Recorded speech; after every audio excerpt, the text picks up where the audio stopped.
ராகுல் காந்திக்கு நெருக்கமானவர் பிரவீன் சக்கரவர்த்தி, அரசியல் தேர்தல் வியூக நிபுணராகவும் இருக்கின்றார்.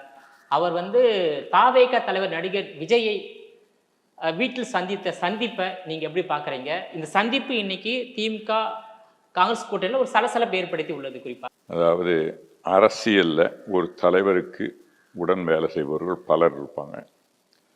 பலரும் பலவிதமான அட்வைஸை தலைவருக்கு கொடுப்பாங்க. ஒரு சரியான தலைவராக இருந்தால் எல்லா அட்வைஸையும் கேட்டுக்கணும். கேட்டுக்கொண்டு சரியான நேரத்தில் சரியான முடிவெடுத்து கட்சியை இல்லை அவர்களோட குறிக்கோளை அடையறதுக்கான வழிமுறைகளை தேடி வெற்றி அடையணும். இதுதான் ஒரு தலைவருக்கான இது.